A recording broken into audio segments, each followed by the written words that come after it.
All right, hi, I'm Greg Ondo with Steinberg. We're here to take a look at some of the new features in Cubase 7.5. One of the really great things is the visibility agents. This is a concept that we first introduced in Cubase 7 with the mixer, and we said, wouldn't it be awesome to have it for our project window as well? So now you could actually pick and choose exactly which tracks you want to see and don't see on your project window.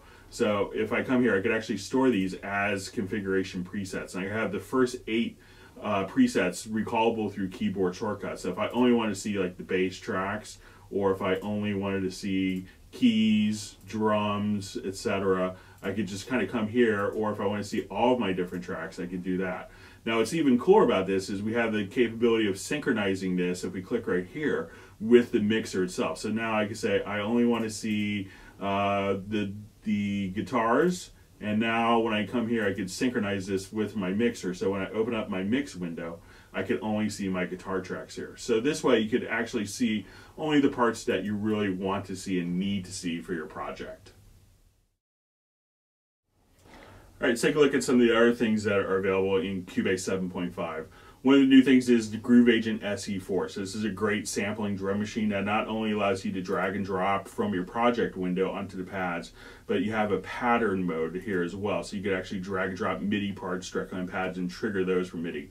Audio can also be dragged onto the pad and synchronized to the project tempo, or you could even slice it and take that slice pattern and copy that and drag it right to your project window so you can get instant variations. With that, we have a new consolidation of our VST instrument rack and instrument track. So this has been completely redefined where we could see all of our quick controls that we need to, and everything could be consolidated here, so everything will have a common home.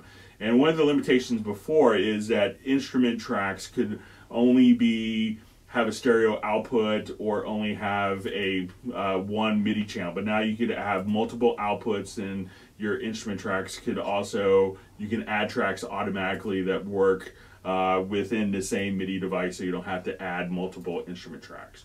Now what else is really handy is a new function here where we could do very easy kind of recording. So if I wanted to select all my drum tracks here, I'm going to just generate a pattern from my Groove Agent. I want to do just a quick loop here. So as we play this, I'm just going to do a quick recording. Now let's say, okay, maybe we like this idea for a drum part. It could be any audio, real band playing, real drummer. And then what I could do is I'm going to come right here, and then I'm going to select Command Shift N, and this will give us a new track version. So once I come right here, I can now have a different track version. Come back and let's trigger a different feel. So now I could have a different version of that. I'll hit record. And we'll just record right there. So now once I have that done, I can just simply go back and forth between different versions right here, and I could actually choose I only want to hear measures 3 through 5 on version 4 or version 3. These will all work together as group editing, or I could choose to have these as different versions for each individual track right here. So if I wanted to come here, I could just say this track I want it to be, instead of version 4, version 3. So you could easily compile parts.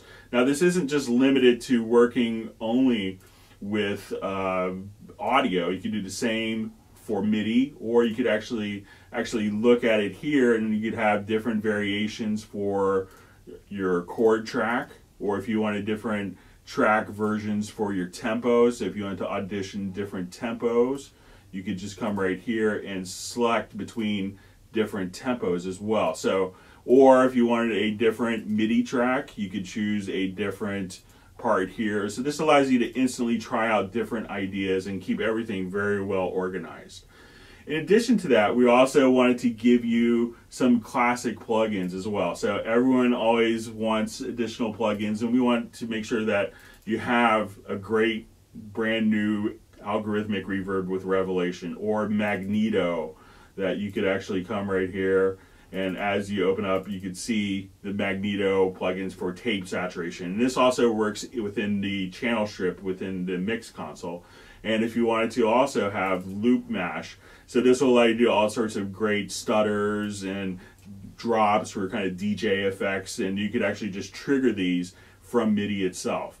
Now, one of the other new things is as audio is recorded, it'll have automatic transient detection. So you can hit Alt-B or Alt-N to navigate. So that's done automatically as the audio is recorded. So as you can see, with the different visibility agents, track versions, consolidation of the track, instrument track and instrument rack, new plugins, the Cubase 7.5 update's really compelling.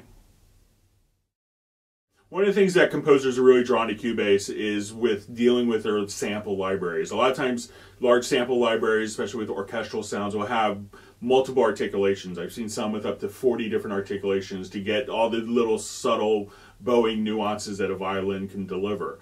But before, what they would do is have a different track, and they would send a MIDI note that would switch to these different articulations. And keeping that all consolidated was really tough. But with what we have, the VST expression, I could actually see all of my expression maps here.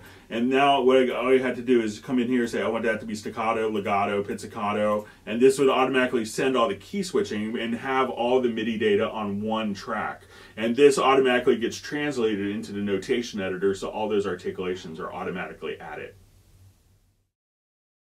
Yeah, one of the things that we're seeing is people want to stay in their own environments but still collaborate. So we came out with the VST Connect, and what that allows you to do is, without setting up an account or a password, is to actually record audio from remote locations just over a standard internet connection. Now, with the latest version, you could actually have not only the ability of recording audio, but you could do MIDI as well, which is really great for working with virtual instruments.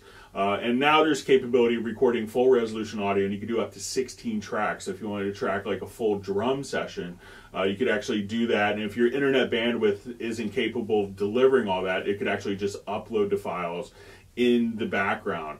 And there's also now like a little app that you can get that will actually allow like a third party, like a producer, to actually audition and be involved with the process even if they're not physically in the room. So this is a great way of kind of having people work in their existing rooms where they're comfortable but still be able to collaborate and come up with great musical results. One of the things that we want to do to make it easier for people to actually find all their sounds is to give a common GUI. So we have our host application for running a lot of the instrument sounds inside of Cubase is Hallion Sonic SE, which is based on the Hallion playback engine. So this way we could actually have different interfaces, like this is a new trip interface here, and everything could be working within the same interface, so the user can just do little edits and still not worry about how to do routing, how to set outputs, all the stuff that could really bog down the creative process. So having that unified GUI really speeds up the workflow.